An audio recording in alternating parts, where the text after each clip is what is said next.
The Amerikabomber. You may never have heard of it. Be grateful for that fact.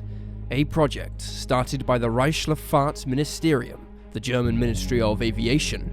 The Amerikabomber was a proposed class of long-range strategic bomber that would have been capable of striking the United States from Germany.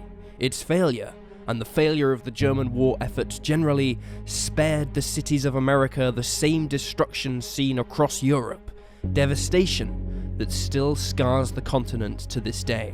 Let's take a look at the designs that would have made it all possible, and then consider the awful goals these incredible machines might have been used to achieve. The burning of the East Coast, and the decimation of New York City. Welcome to Wars of the World.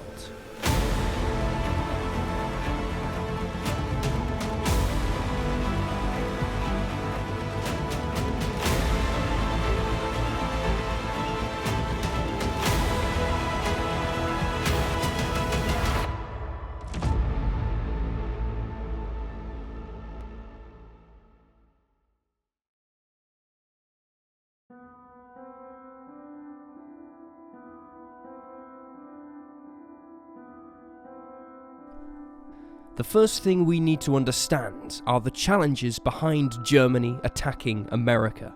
With a round-trip distance of 11,600 kilometers, or 7,200 miles, the range of the Amerikabomber needed to be enormous, over triple that of the iconic B-17 Flying Fortress. It would also have to make that trip worth taking. That meant carrying a lot of bombs. Such a bomber could have changed the course of the Second World War. Luftwaffe Commander-in-Chief Hermann Göring certainly thought so. Regarding these plans, he said in a speech, quote, "I would be extremely happy to possess such a bomber, which would at last stuff the mouth of arrogance across the sea." The mouth he was referring to was the increasingly interventionist government of President Franklin D. Roosevelt. Its arrogance. Well, powerful, wealthy, and practically invulnerable to attack, America had no need to cave in to the twisted demands of the Third Reich. Göring wanted to change that.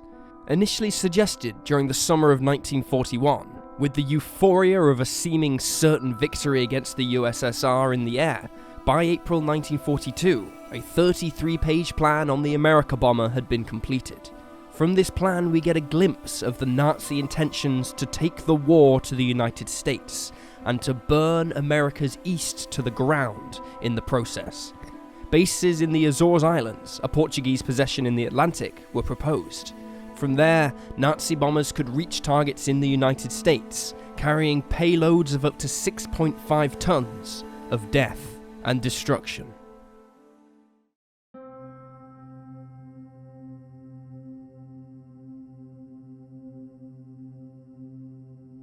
The Amerikabomber submission was open for the industrial and engineering firms of Germany to bid for. Likely to result in potentially hundreds or even thousands of orders, the competition was fierce and triggered an arms race in experimental heavy bomber development.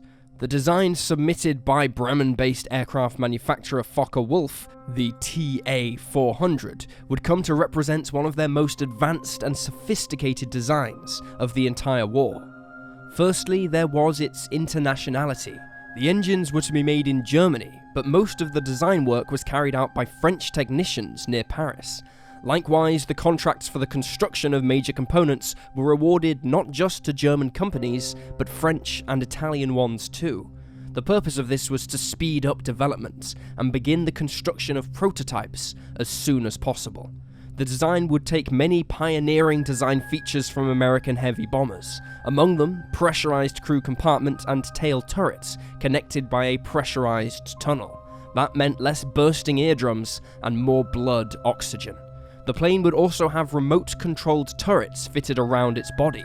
These were numerous. 10 MG-151 cannons would have been situated at different points around the aircraft, covering every possible approach. On top of this, the TA400 would have been equipped with a particularly cool-looking quad-mount tail turret, bristling with 4 MG-131 machine guns.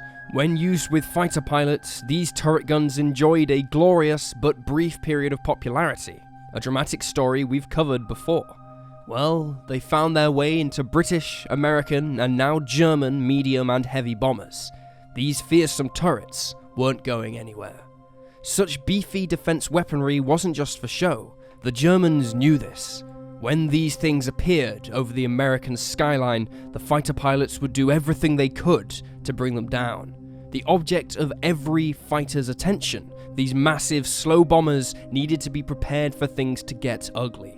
Bristling with guns from every angle and flying in tight formations, the hope was that any pilots approaching would find the air filled with bullets, long before they had a chance to fire themselves. As for the payload it carried, the Focke-Wulf TA400 meant business. Capable of carrying 80 tons of bombs, either high explosive or incendiary, over 6,000 miles.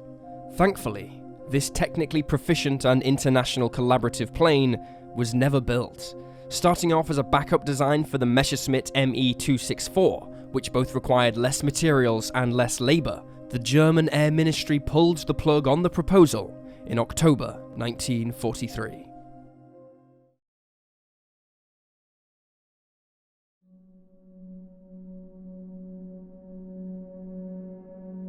So, what about the next proposal? The aforementioned Messerschmitt Me 264. Would it win the honour of dropping bombs on New York City? This all-metal, high-wing plane actually begun development before the attack on Pearl Harbor and Germany's declaration of war against the United States. Consequently, plans were underway before the specifications regarding the Amerikabomber were released. The result was a plane with 4, not 6 engines, although they happened to be very powerful 14-cylinder BMW 801Gs. With a cruising speed of 349 kilometers an hour and a range of 15,000 kilometers, the Me-26 did not let its lack of engines disqualify it from consideration. Capable of getting from Europe to America and back in a single flight, dropping off 6,000 kilograms of bombs along the way, the Me-26 could have terrorized American citizens. Alongside the armor and defensive weapons carried on board the Me-26, the heavy bomber was designed to make the long flights as comfortable as possible for its 8 crew members. This meant including additional oxygen for easy breathing, bunk beds for in-flight snoozing, and even a small galley, complete with hot plates, in case the men wanted to rustle themselves up a meal. Nobody would be mistaking the Me-264 for a luxury jet anytime soon, but there was a very real, if claustrophobic, comfort to be found on board. Despite all these advantages, paired to its relatively cheap construction when compared to the Focke-Wulf TA400, the Messerschmitt Me 264 would never be built in large numbers, being officially cancelled in September of 1944.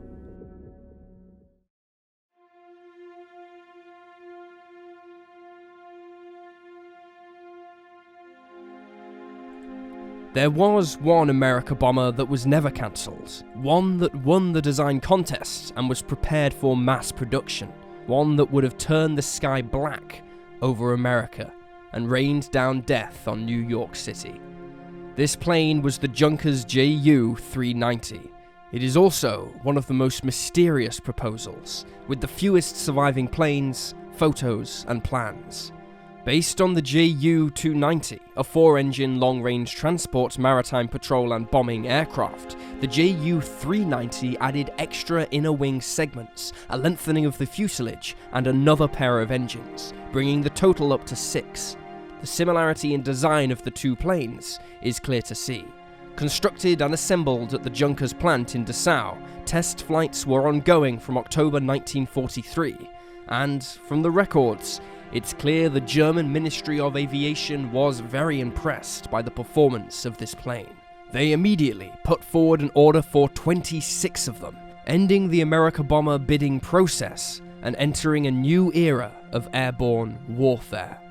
33.5 meters long, equipped with air-to-surface vessel radar, as well as 5 MG-151 cannons, this plane would have been Germany's largest heavy bomber in production, and would have carried upwards of 6 tons of bombs. However, most of the pictures we have, and pictures that exist, are not of the 390, but of the 4-engined Ju-290.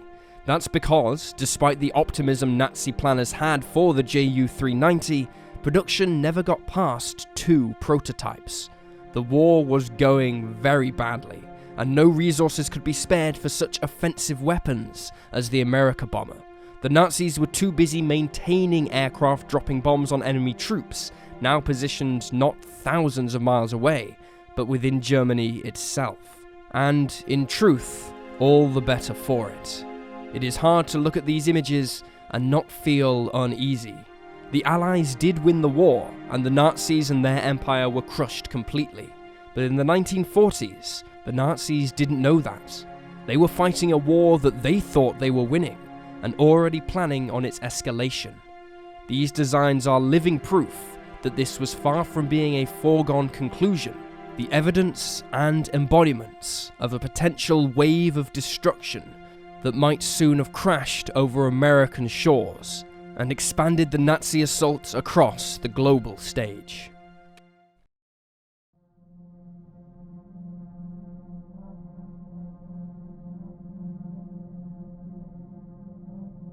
All that's left to do is review how successful the Amerikabomber might have been. Although concrete goals for the program were never outlined, we can review some of them. What was clear is that New York would have been the main target. Valuable both strategically and industrially, the impact of an aerial attack on New York from the skies would have been huge. Manhattan was built up like no other city on Earth. As the largest city in the world, with a population of around 7 million, New York was incredibly wealthy. Its skyscrapers were the tallest, its apartments the densest, and its industrial output unparalleled. Strategic bombing was most effective when used against dense and valuable targets, and would likely have been devastating if employed against New York.